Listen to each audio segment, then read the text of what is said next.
Salut tout le monde et bienvenue sur une nouvelle vidéo 100% femmes. Ici Caro et aujourd'hui j'ai décidé de discuter avec vous d'art-thérapie. Afin de discuter de façon agréable, je vais réaliser un coloriage que j'ai choisi dans un livre Action.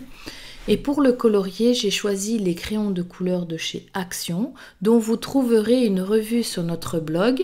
Et j'ai également choisi même une boîte de crayons de couleur Prismacolor, qui sont des crayons de très bonne qualité pour un budget assez réduit. C'est parti pour le coloriage et pour la discussion. Donc l'art-thérapie, si vous ne savez pas ce que c'est en fait utiliser l'art comme déstressant, comme thérapie pour aider à lutter contre par exemple la dépression, le burn-out, la nervosité, les angoisses, etc., etc. Donc l'art-thérapie est souvent utilisée dans les hôpitaux ou avec les psychologues pour évacuer les choses négatives, pour aider à faire le vide dans son esprit. Nous, aujourd'hui, on va surtout parler d'art-thérapie en développement personnel. Donc, quand je parle de développement personnel, ici, je parle d'un côté de la gestion du stress et de l'autre côté de l'amélioration de sa personne. Au niveau de la gestion du stress, le coloriage pour adultes, il est composé de beaucoup de détails, contrairement au coloriage pour enfants. Le temps de colorier tous ces petits détails, vous voyez toutes ces petites boucles, le pelage du chat par exemple qui est en forme de feuille, les petits arrondis, les ronds, etc. Vous êtes très concentré. Quand vous êtes concentré sur le coloriage, vous allez vider votre esprit. Comme vous videz votre esprit, vous allez faire chuter la pression, vous allez faire chuter le niveau de stress. Parce que le but du coloriage, c'est pas de vous stresser. Donc c'est vraiment de vous détendre. Vous pouvez y aller à fond au niveau des couleurs. Vous n'avez pas besoin de vous poser de questions. On n'est pas là pour vous juger en fait. Vous êtes juste là pour passer du bon temps et pour vous amuser. Ici on voit par exemple que j'ai colorié le chat dans des couleurs tout à fait naturelles.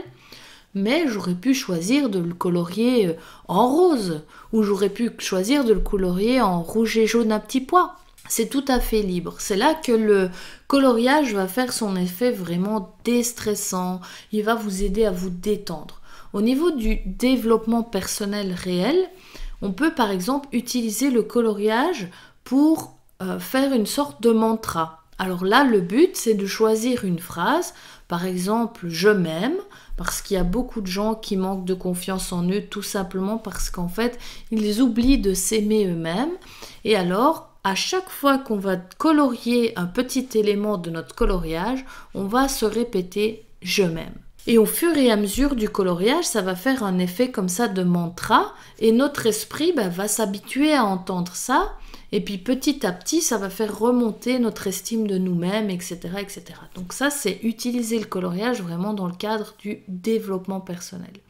Je vous proposerai sur notre blog des tonnes d'exemples de choses à faire en utilisant donc le coloriage pour le développement personnel. Ce que j'aime beaucoup avec le coloriage, c'est qu'on peut facilement trouver des coloriages gratuits sur internet. On peut facilement trouver des livres à colorier. Par exemple, il y a déjà ceux de chez Action qui coûtent à peine 1,99 € pour 160 coloriages. Donc même si vous en faites un par jour, vous avez quand même quasi une demi-année de coloriage pour 2 €. Sinon, il y a des tas de livres vraiment chouettes avec des fées, des dragons, des livres de chez Disney, des livres Harry Potter. Il y a même un livre à colorier Discmonde pour les fans de Pratchett. Il y en a pour tous les goûts. Je ne peux vraiment que vous conseiller d'essayer le coloriage pour adultes. Trouvez un livre qui vous plaît et lancez-vous. Vous verrez, ça fait un effet vraiment, vraiment, vraiment relaxant. Voilà, j'espère que la vidéo d'aujourd'hui vous aura plu et je vous dis à la semaine prochaine. Bye bye!